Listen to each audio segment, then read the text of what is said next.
Kita sudah sampai hadis kedua di bab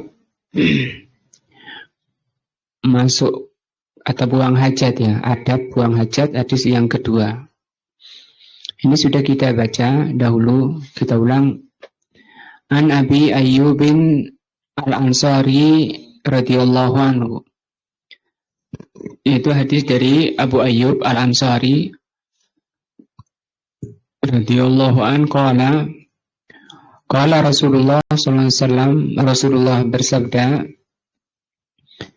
"Idza ataitumul ghaita, apabila kalian mau buang hajat, fala tastaqbilul kiblata, jangan menghadap kiblat.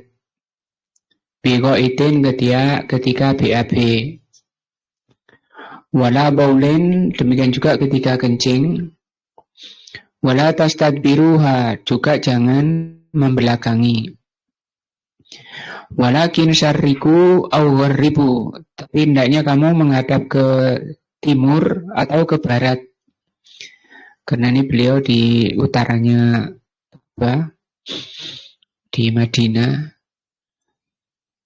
Di sini diperjelas untuk menghadap ke timur atau ke barat. Qala Abu Ayyub faqaddamna Syam. Kemudian kami pernah datang ke Syam. Wajadna marahidha. Syam ini utaranya Madinah. Kami dapati WC-WC di sana qad buniyat nahwal Ka'bah, dibangun dengan menghadap ke Ka'bah. Fanan harifu anha, kemudian kami palingkan. Wa nastaghfirullah azza wa jal, dan kami istighfar kepada Allah azza wa jal. Sudah dibahas beberapa waktu yang lalu tentang makna hadis ini. Mungkin sedikit saya ulang dari faidah hadis ini. Yang pertama, hadis ini menerangkan an-nahyu, larangan an istiqbalil kiblati, larangan menghadap kiblat. Au istiqbariha, atau membelakangi.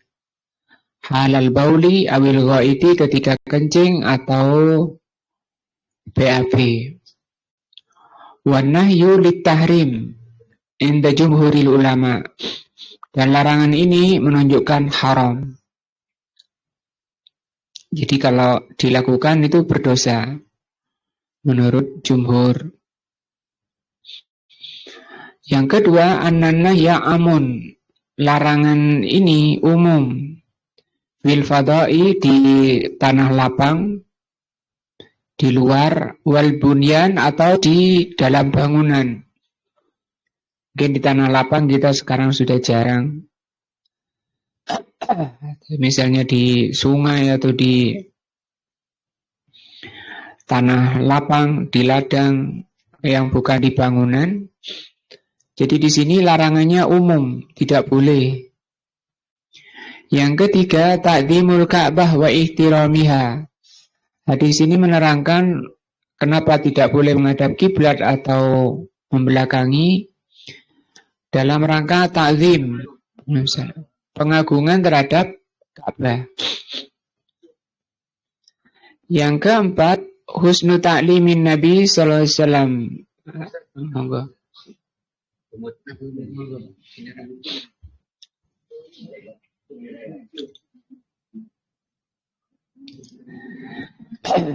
Yang keempat, husnu ta'limin Nabi sallallahu alaihi wasallam.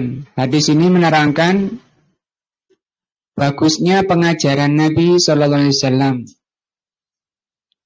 Li'annahu lamma dzakaral mamnu arsyada ilal jaizi.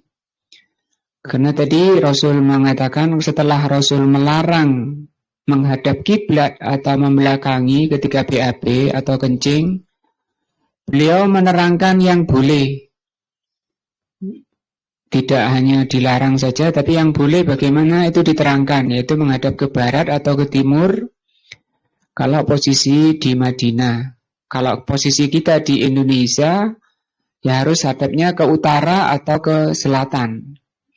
Karena tidak boleh membelakangi atau menghadap kiblat. Yang kelima, hadis ini menerangkan annahu la karahata fi istiqbalis syam. Tidak dimakruhkan, tidak dibenci menghadap ke asyam di sini matahari. Awil qamar atau bulan. Nah, halal bauli awil ghaiti ketika kencing atau BAB. Nah, itu hadis kedua yang saya tekankan di sini. Nomor 2 ini tadi. Larangan ini umum, ya, di tanah lapang atau di dalam bangunan. Tapi kita lihat hadis ketiga. Al-haditsus sadisu, hadis yang ketiga. An Abdullah bin Umar, hadis dari Abdullah bin Umar radhiyallahu anhuma qala raqaitu yauman, aku pernah naik suatu hari ala baiti Hafsah, ke rumahnya Hafsah. Hafsah ini saudara kandung. Ini Ummul Mukminin, istri Rasulullah sallallahu alaihi wasallam. Fara'aitu Nabiyya sallallahu alaihi wasallam, maka aku melihat Nabi sallallahu alaihi wasallam yakdi hajatahu, beliau sedang buang hajat.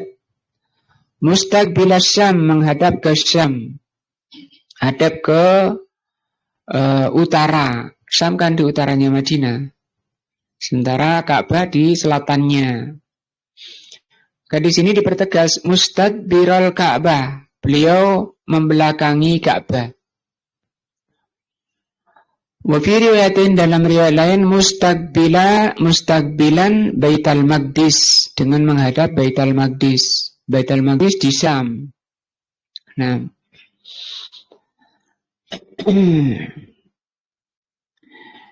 kita lihat syarahnya, penjelasan hadis ini. Hadis ini sahih, diriwayatkan oleh Imam Bukhari dan Muslim. Ya, baru Abdullah bin Umar bin Al-Khattab radhiyallahu an, beliau Abdullah bin Umar mengabarkan annahu, bahwa dirinya so'ada data yaumin, pada suatu hari beliau naik ala baiti ukhtihi, di rumah saudarinya Hafsah, yaitu Hafsah Ummul Mukminin. Beliau Ummul Mukminin karena istri Rasulullah sallallahu alaihi wasallam. Fa'absaran Nabiyya, kemudian beliau melihat Nabi sallallahu alaihi wasallam, wa huwa yaqdi hajatahu, dalam keadaan sedang buang hajat. Sepintas bertentangan dengan hadis kedua, ya, padahal sama-sama sahih.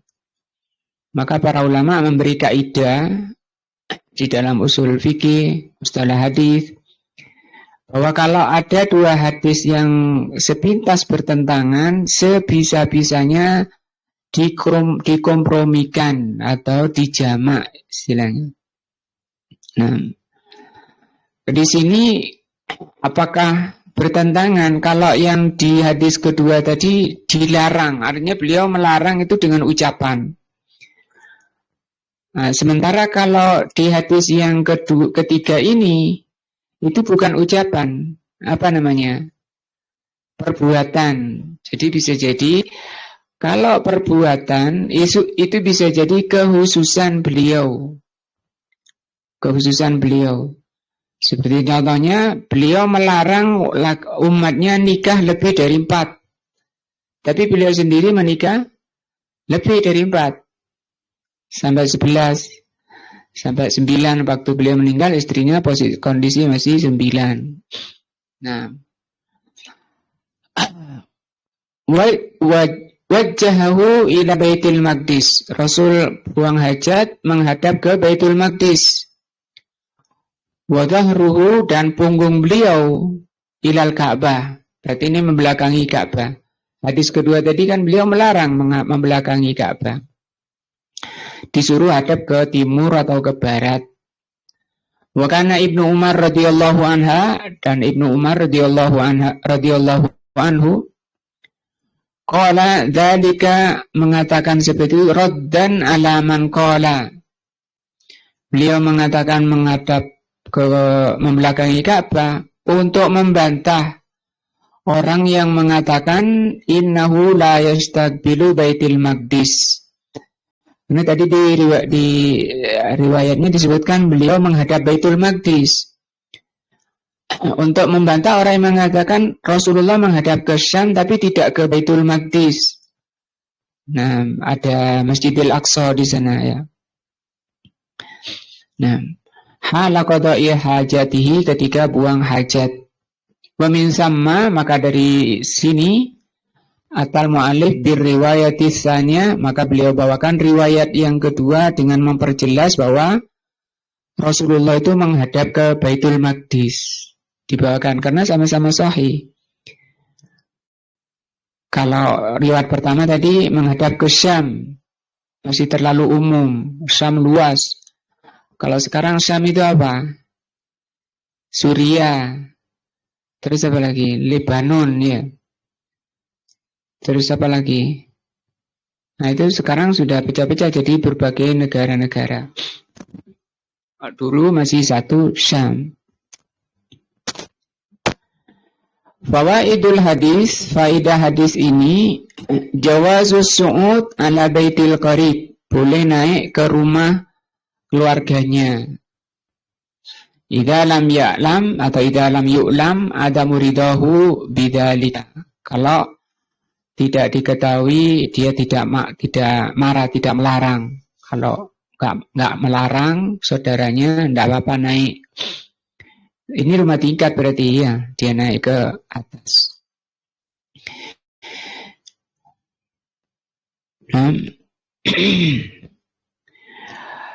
Yang kedua al-kinayah amma yustahyi min dzikrihi bilafdzin akhar. Nah, kalau boleh menyampaikan kinayah dengan kinayah tidak terus terang terhadap sesuatu yang malu kalau disebutkan secara terus terang. Misalnya BAB, saya tidak mengatakan BAB tapi buang hajat. Nah, buang hajat mungkin lebih samar atau lebih kinayah dari terus terang. Boleh dalam Islam seperti itu. Hadis ini tadi. Yang ketiga, jawazu istidbaril kiblati. Hadis kedua tadi kan tidak boleh. Ya, ini boleh sekarang. Jawazu istiqbaril kiblati hala qada'il haja fil bunyan. Tapi di sini ditegaskan di bunyan, di rumah, di bangunan. Nah, kalau di dalam bangunan, di masjid atau di ruangan ada WC-nya boleh. Karena hadisnya memang seperti itu. Rasulullah punya WC sendiri di rumah siapa tadi? Hafsah. Kalau riwayat Rasul BAB atau kencing di luar itu tidak ada. Nah, maka yang boleh dari hadis ini membelakangi Ka'bah itu kalau di rumah, di bangunan, di dalam bangunan. Dan kalau di luar nggak boleh, nggak ada dalilnya. Karena tadi larangannya keras, jangan menghadap kiblat atau membelakangi. Kalau di bangunan, boleh ini contohnya. Dan beliau juga pernyataannya seperti ini. Boleh membelakangi. Kalau menghadap, gini Pak Norman, menghadap kiblat di bangunan. Boleh enggak menghadap kiblat? Pak Sugeng, boleh Pak Sugeng? Boleh. Mana dalilnya? Jadi di sini dibedakan oleh Rasul sallallahu alaihi wasallam, menghadap itu lebih merendahkan Ka'bah. Sebenarnya tadi kemarin sudah dibahas hadis kedua bahwa Ka'bah itu memang tempat yang termulia di dunia. Harus diagungkan. Di antaranya walaupun kita sedang BAB enggak boleh menghadap atau membelakangi Ka'bah. Ternyata Rasul sallallahu alaihi wasallam ketika di bangunan membelakangi. Sehingga kalau menghadap ke Ka'bah. Kembali ke hadis ke hadis kedua tadi, hadis Abu Ayyub Al-Ansari, apa? Nggak boleh.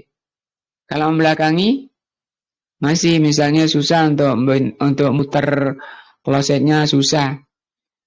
Nah, tapi kalau bisa ya diputar, karena sekarang rumahnya misalnya klosetnya membelakangi atau menghadap Ka'bah, diputar. Seperti tadi pernyataannya Abu Ayyub, kami ke Syam, kemudian kami dapati WC-WC di sana menghadap Ka'bah, kemudian kami palingkan dan kami istighfar kepada Allah.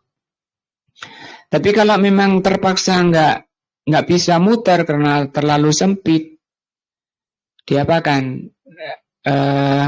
Tidak boleh menghadap, yang boleh membelakangi. Jadi membelakangi itu mending. Ya kalau bisa enggak membelakangi, enggak menghadap. Nah, jadi ini hadis menerangkan tentang adab Islam yang diajarkan oleh Rasulullah Shallallahu Alaihi Wasallam di dalam buang hajat, menunjukkan bahwa Islam itu sangat sempurna, mencakup segala perbuatan zahir dan batin, ditunjukkan bagaimana yang benar yang diajarkan oleh Islam. Ketika kita melaksanakan ini, ketika kita menjalani karena sudah memahami, sudah mempelajari, kemudian kita jalani ikhlas karena Allah, ingin ridho Allah, dengan mencontoh melaksanakan apa yang dibimbingkan oleh Rasulullah, maka ini disebut iman. Karena iman itu cabangnya banyak.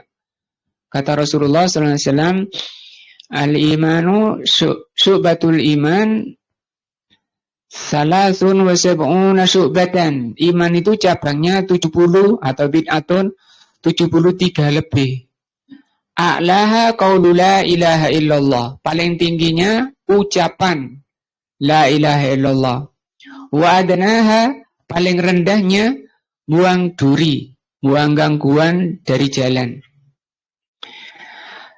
Kalau ucapan, tadi ucapan itu termasuk iman. Kalau di ayat sholat itu juga termasuk iman. Sementara kalau membuang duri itu masuk apa? Perbuatan. Jadi perbuatan, walaupun semua orang mungkin tidak meyakini itu ibadah, tapi itu masuk iman, membuang duri. Membuang duri. Kemudian kata Rasulullah SAW dalam hadis itu, masian, wal haya'u syu'batun minal iman. Rasa malu itu juga bagian dari iman. Berarti iman itu mencakup apa? Ucapan. Mencakup apa lagi? Perbuatan. Mencakup apa lagi? Sifat. Asalkan tadi, satu, dikerjakannya ikhlas karena Allah. Yang kedua, mengikuti bimbingan Rasulullah SAW. Maka itu termasuk iman. Artinya walaupun sholat kita, ya sholat atau mengucapkan 2 kalimat syahadat, kalau tidak diyakini dengan ikhlas karena Allah, seperti kita sholat ya, kenapa zaman sholat Pak Sugeng? Ya karena biasa. Nah, karena saya biasa kalau jam segini sholat. Nah, beda dengan yang kedua, misalnya Pak Ali, kenapa saya? Ini perintah dari Allah. Maka kalau sudah datang waktu Isya, saya bersikeras memenuhi seruan Allah, panggilan Allah untuk mendapatkan ridho Allah. Ini namanya ruhnya hati, ruhnya ibadah, ruhnya sholat. Karena bisa jadi kata Rasulullah SAW, sholat itu, orang sholat itu pahalanya hanya mendapat separuh. Ada yang mendapat sepertiga, ada yang mendapat seperempat, ada yang mendapat seperdelapan, bahkan ada yang mendapat 1/10-nya. Kalau 1/10 kan berarti 90%-nya dia kosong. Sholatnya kosong. Kemana nggak ada pahalanya? Karena kita meyakini sebagaimana sabda Rasul, hati itu gampang berubah. Kata Rasul SAW, hati itu kayak api, kayak air yang mendidih. Yang atas ke bawah, yang bawah ke atas. Nah, atau riwayat lain, hadis juga sahih seperti bulu yang ada di padang pasir kayak gitu, kena angin terkecil itu sudah berubah, balik-balik. Sekarang kalau air di kuali itu mendidih, itu karena ada panas di bawahnya, yaitu api. Sementara kalau hati, itu ada nafsu yang selalu memalingkan hati. Wakbaru Allahu Akbar, tangannya sendakap, kepalanya menghadap kiblat, pandangannya ke tempat sujud, tapi hatinya keluar. Sementara kata Rasulullah SAW, Allah itu melihat, memandang orang yang sholat, selama orang itu tidak menoleh. Menoleh wajahnya jarang kita dapati. Tapi menoleh hatinya itu lebih cepat dari sekedar menoleh wajah. Sementara yang dilihat oleh Allah, yang diperhatikan oleh Allah, apanya? Hati. Rasulullah SAW bersabda, Innallaha la yanzuru ila suwarikum. Allah tidak melihat badan kalian. Walakin Allah yanzuru ila qulubikum wa amalikum. Tapi yang dilihat oleh Allah hati kalian. Hatinya kemana? Ke pasar. Kemana ditinggal badannya sendirian? Nah, bukan hanya salat, sampai ke membuang duri tadi. Kapan membuang duri itu bisa dikatakan iman? Nah, dikatakan iman kalau ada ruhnya. Saya membuang duri dalam rangka iman, yakin ini ajaran Islam. Ini bimbingan Islam, ini adab Islam. Ingin ridho Allah, ingin dicintai Allah, itu amalannya ada ruhnya. Berarti amalan tadi meliputi 3, ucapan, perbuatan, dan sifat. Selama mengikuti bimbingan Rasulullah, dikerjakan ikhlas karena ingin mendapat ridho Allah, maka itu iman. Belum tentu orang yang banyak sholatnya, banyak puasanya itu masuk ahli surga. Kata Rasulullah SAW, ada kalanya orang itu dari kecil amalannya amalan ahli surga. Kurang sejengkal mau masuk surga, dia beramal amalan neraka dan dia masuk neraka karena catatannya neraka. Padahal yang nampak di hadapan manusia, dia amalan surga dan sebaliknya. Artinya orang yang amalannya amalan surga, itu kan secara zahir. Secara batin kita nggak tahu. Makanya yang paling diberatkan para ulama adalah menata niat itu. Mengatur perbuatan, menata perbuatan lebih gampang daripada menata niat. Tadi cuma sholat 2 rakaat saja. Subuh atau sholat sunnah. Baru takbir Allahu Akbar, hati sudah hilang. Hati sudah keluar. Keluyuran, melanglang. Ditinggal badannya sholat sendirian. Nah, jadi ini walaupun sekedar buang hajat, bukan perkara yang ringan. Yang keempat, jawazu istiqbali Baitul Maqdis hala qada'il hajah. Hadis ini menerangkan bolehnya ya menghadap Baitul Maqdis ketika buang hajat. Kalau kita menghadap ke mana? Indonesia. Utara selatan, utara kok selatan, utara barat. Sekarang Ka'bah di sana. Baitul Maqdis di mana? Kan sana. Iya. Utara mana namanya itu? Barat utara. Barat daya. Barat daya namanya. Barat daya itu bahasa Indonesia Pak ya? Iya, barat daya. Kayak kalau sana habis barat daya apa sana?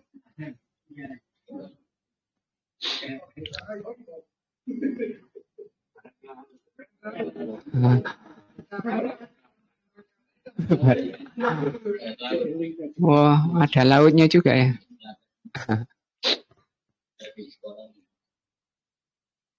Di sana timur daya, timur laut. Oh, gitu. Nah, Sekarang ikhtilafu wa jam'un. Ini cara kita menghadapi hadis-hadis yang sepintas kontra. Dijamak, ini dijamak, namanya dijamak, bisa diamalkan keduanya. Kayak tadi hadis kedua itu melarang, hadis ketiga ini ternyata Rasul mengamalkan cara menjamaknya seperti tadi. Bisa jadi itu kekhususan pada Nabi, bisa jadi bisa diamalkan, yaitu boleh kalau di bangunan. Kalau di hadis kedua kan tidak boleh secara umum. Boleh di bangunan, boleh di rumah, boleh. Berdasarkan hadis yang ketiga ini. Nah, kalau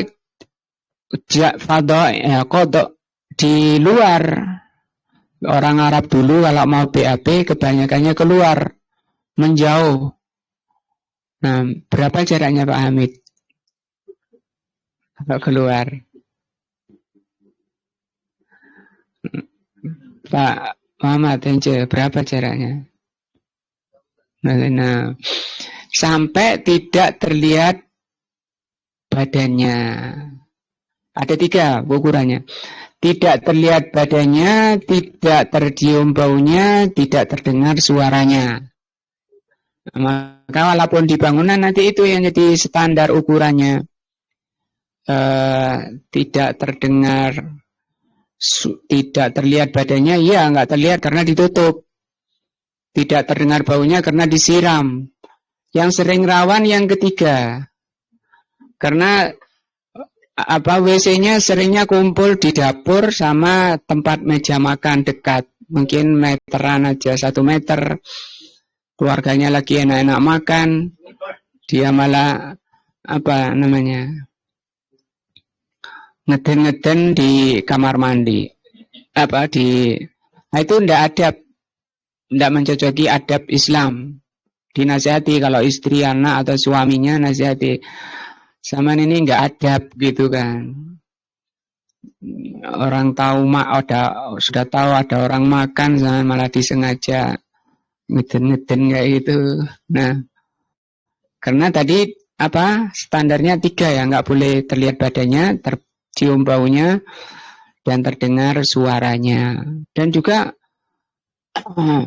walaupun tidak BAB nggak bagus, karena hadis pertama sudah kita bahas bahwa kamar mandi itu tempat tinggalnya syaitan. Ya, makanya Rasulullah SAW kalau mau masuk baca doa, Allahumma inni a'udzubika minal khubusi wal khaba'is. Ya Allah, aku berlindung kepadamu dari setan laki-laki dan perempuan. Karena setan itu memang tempatnya di kamar mandi, di tempat-tempat kotor. Nah, walaupun sudah dihias seindah mungkin, itu tempat syaitan. Walaupun sudah dikasih minyak wangi, itu tempat syaitan. Oh, kamar mandi saya beda dengan sampean, tapi itu tempat syaitan, ini dalil. Nah, kemudian kerasan dia lama-lamakan di situ, ambek nyanyi-nyanyi, ambek rokokan di situ. Nah, di masjid keburu keluar, ndak kerasan. Tapi kalau di kamar mandi lama, setengah jam di kamar mandi, boros air lagi. Nah, sabaqa fi hadis Abi Ayyub, telah berlalu hadis Abu Ayyub, hadis kedua, ya. Anan nahya, bahwa larangan an istiqbalil kiblati wa istidbariha. Hadis Abu Ayyub, hadis kedua, menjelaskan larangan menghadap dan membelakangi kiblat hala qada'il hajah, ketika buang hajat. Amun, itu umum. Fil fada'i wal bunyan. Hadis kedua tadi, di tempat, di tanah lapang, luas, atau di bangunan. Hadisi Ibni Umar hadza. Sementara hadis yang ketiga ini, yaitu hadis Ibnu Umar, yadullu ala jawazi istidbariha, menunjukkan boleh membelakangi fil bunyan. Boleh membelakangi saja.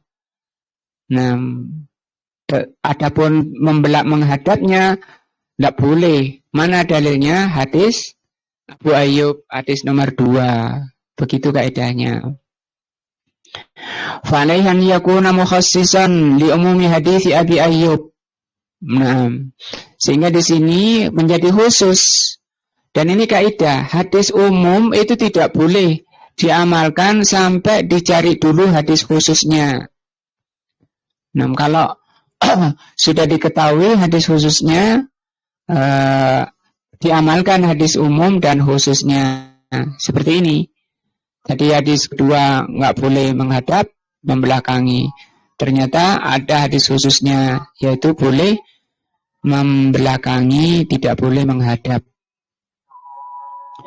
Wa yajuzu istidbaril kiblati hala qada'il haja fi bunyan. Nah, ini ya. Nah.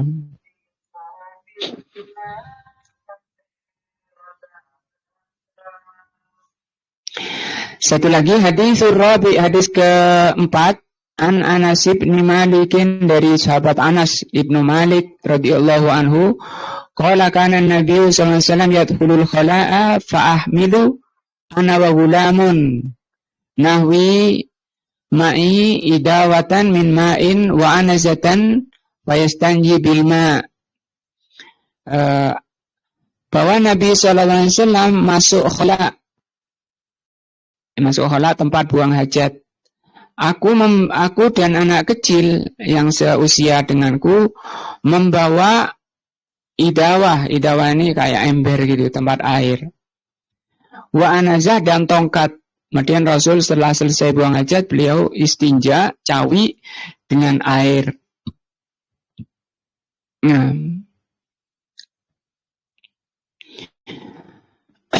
Karena Anas bin Malik radhiyallahu anhu, mimman yahdimun Nabiya sallallahu alaihi wasallam. Beliau termasuk pembantu Nabi sejak usia 10 tahun. Dan beliau, Rasulullah meninggal kondisi usia Anas 10 tahun, 20 tahun. Nah, fakana idza kharajan Nabi sallallahu alaihi wasallam, beliau ketika Rasul sallallahu alaihi wasallam buang hajat, keluar mau buang hajat, yahmilu wa gulamun ma'ahu idawatan fiha ma'un wa anaza. Beliau membawa air dan tongkat. Fayastanji an-Nabi sallallahu alaihi wasallam, maka Nabi sallallahu alaihi wasallam istinja, cawi bilma, dengan air. Bahasa Indonesianya cawi itu apa? Cebok. Nah, maka beliau cebok dengan air. Alladzi fil idawa, yang dibawa oleh beliau, dibawa oleh Anas tadi. Wa amal Anasa, adapun tongkatnya, fayahmiluha Anas, dibawa oleh Anas, liyarkizaha amaman Nabi, untuk ditancapkan di depan Nabi. Indas shalah, ketika Nabi salat, litakunu sutratan lahu, supaya menjadi sutroh. Sutroh itu batas. Dan banyak sekali hadis yang menerangkan Rasul itu menghadap sutroh kalau sholat, supaya tidak ada setan lewat di depannya, tidak ada orang lewat di depannya karena ganggu kehusuan sholat. Nah, sampai kalau ada orang lewat maksa, dihadang pakai tangannya. Kalau masih terus, bunuh, kata Nabi, karena dia syaitan. Mungkin bisa jadi karena setan itu kan dari jin dan manusia ya. Minal jinnati wan nas. Nah, warubbama istimaluha fi hajatin ukhra wa rasulullah, bisa jadi tongkatnya dipakai kebutuhan lain. Nah, mungkin untuk giring kambing dan seterusnya. Faedah hadis ini yang pertama, fadilatu Anas bin Malik bi khidmatin Nabi sallallahu alaihi wasallam. Hadis ini menerangkan keutamaannya Anas sebagai pembantu Nabi sallallahu alaihi wasallam. Nah, yang kedua, jawazu isti'anah, bolehnya minta tolong bil ghair, dengan yang lain. Fi wasaili taharah, di dalam masalah taharah. Misalnya lagi mandi, anduknya ketinggalan, misalnya minta tolong ke yang lain, anaknya atau istrinya, boleh. Nah, dan bagi istri menjadi wajib hukumnya, karena Walaupun ngambil anduk asalnya boleh, perkara yang mubah, bukan wajib, bukan sunnah. Tapi kalau suami yang menyuruh, nah itu menjadi wajib. Karena istri taat suami itu hukumnya wajib, asalkan dalam perkara yang ma'ruf. Atau fil ma'ruf, ketaatan itu dalam perkara yang ma'ruf. Yang ketiga, jawazu il istinja, bolehnya cebok. Hadis ini menerangkan bolehnya cebok bilma, pakai air. Minal bauli awil ghaid, ketika kencing atau BAB. Karena ada sebagian ulama mengatakan, ulama madhab mengatakan cawi pakai air itu bid'ah. Nah, yang sahih itu tidak. Ini hadisnya, hadis. Kalau bid'ah diartikan tidak pernah dilakukan Nabi, Nabi melakukan ini. Hadis siapa ini? Hadis sahih ini Bukhari Muslim. Hadis dari siapa? Anas. Nah, ini. Karena istinja itu terus kalau nggak pakai air, pakai apa? Pakai batu. Nah, jadi caranya istinja itu ada 3 cara. Pertama, kalau ada air, bisa pakai air saja. Kalau tidak ada air, bisa pakai batu saja. Sekarang kalau ada keduanya,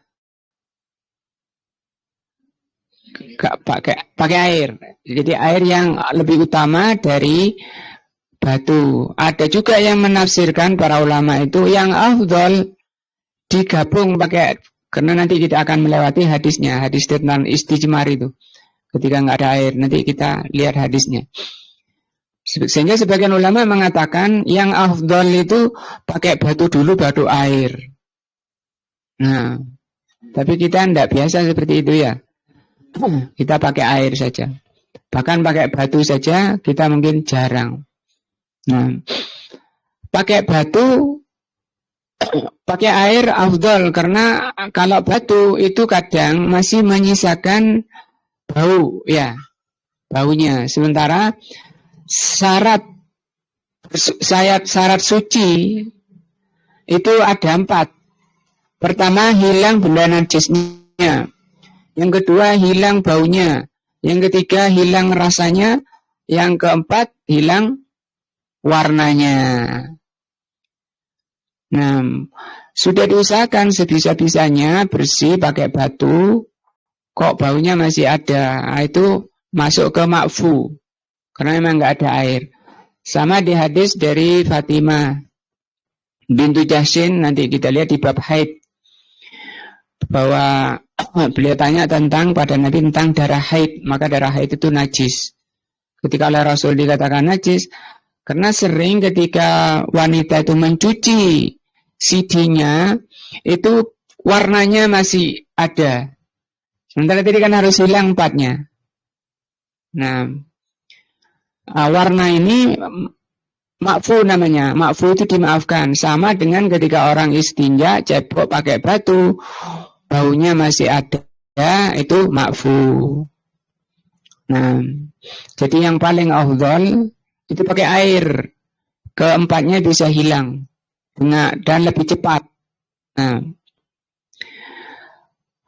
yang keempat, al-istidad lit-tahuri wa ghairihi bi tahayyu'atin ma yalzimu lidzalika.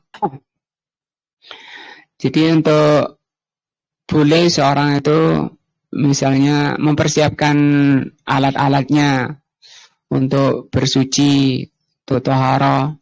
Nah, kalau di sini Rasul punya idawah tadi, tempat khusus, mungkin kita punya cairan apa-apa untuk kencing, untuk apa, itu boleh berdasarkan hadis ini. Nah, insyaallah ini 2 hadis kita bahas pada malam ini, mudah-mudahan menambah iman.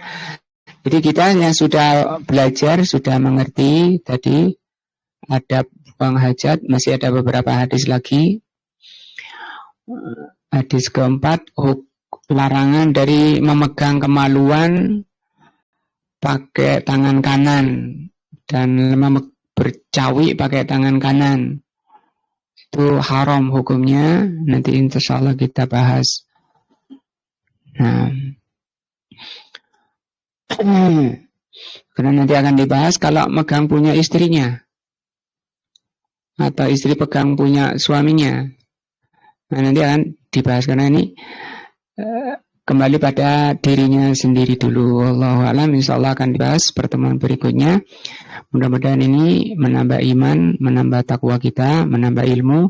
Mudah-mudahan menjadi ilmu yang bermanfaat. Bermanfaat bagi kita, terutama ketika kita menghadap Allah Azza wa Jalla, dicatat oleh Allah Subhanahu wa taala dalam catatan amalan baik kita. Subhanakallahumma bihamdika asyhadu an la ilaha illa anta astaghfiruka wa atubu ilaika. Wassalamualaikum warahmatullahi wabarakatuh.